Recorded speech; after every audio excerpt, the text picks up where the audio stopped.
Sa Pilipinas, madami na nga ang mga dating basketballista na nasabak sa showbiz.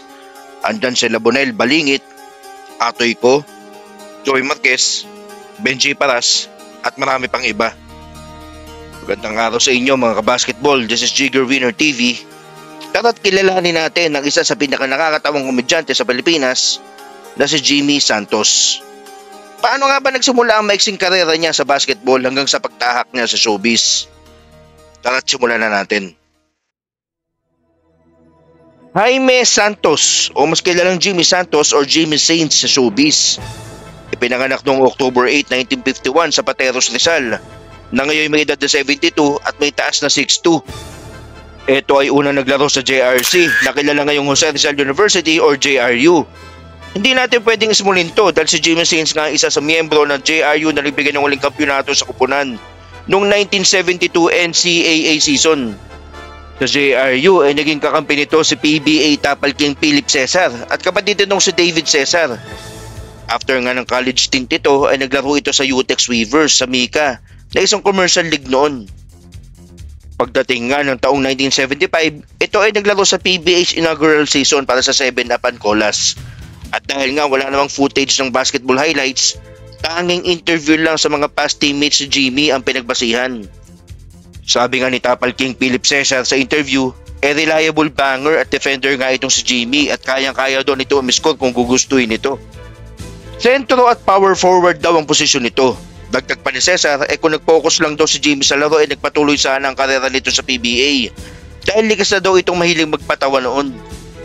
Nang natapos nga ang stint nito sa 7-up sa PBA, kinuha ito ni The King FPJ para sa pelikulang Bontok noong taong 1977 at doon na nagsimula ang karera nito sa showbiz.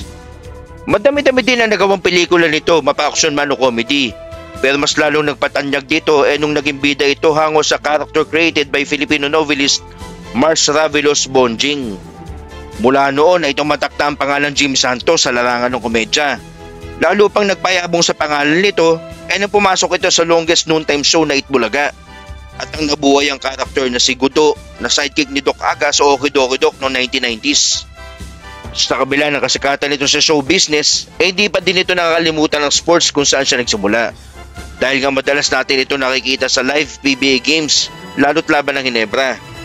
Oo mga kabasketball, solid kabarangay daw itong sa Jimmy Santos. Sa kabila nga ng tagumpay nito sa showbiz, nabalutan naman ito ng lungkot noon dahil maraming ang lumalabas na balita. Nalulung daw ito sa kasino. Balita nga after ng trabaho nito sa Itbulaga, sa kasino na ang diretsyo nito. Yan ang malungkot na banda ng buhay ni Jimmy. Kalaunan nga hindi na natin ito nakikita sa telebisyon. Ganoon naman talaga sa buhay, walang permanente.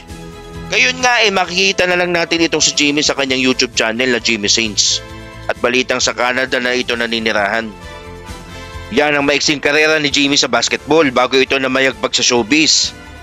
Kayo mga kabasketball, labutan nyo ba ang paglalaro ni Jimmy Santos sa PBA? Comment lang sa baba ng pag-usapan natin. Ika nga ni Jimmy Santos, I love you 3 times a day.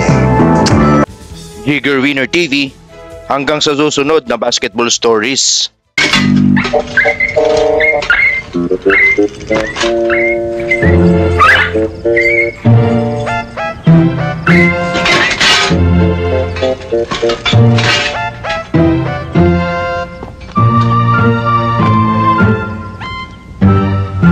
Ba, masama ito. Mechanical to. Nangya ka? Pulang-pula mata mo katutulog, ha? Sandali, ha? Hawakan mo itong kape, ha? Magkape ka muna. Kawawa ka naman, ha? Puyat ka katutulog, ha? Teka.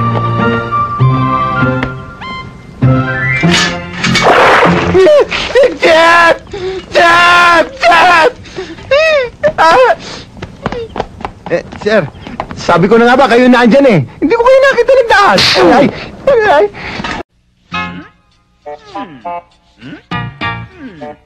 1, 2, 3, 4, 5, 6, 7, 8.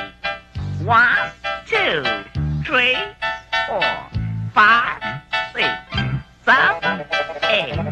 And 10, 1, 2, 3, 4, 5, 6, 7, 8, and a turn again, and 1, 2, 3, 4, 5, 6, 7, 8. Supersonic! Yeah, yeah, yeah, yeah, Sonic! Ah, yeah, baby! Yeah, yeah, that'll do it! Yeah, yeah, shake it, yeah, shake it, baby! Yeah, yeah.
Good morning. Hotcake for my passport, please.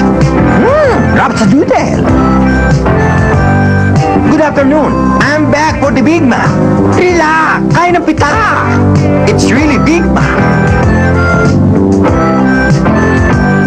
Two, please. I'm double tonight. It's McDo, you see. Whether you like it or not, I love you 3 times a day.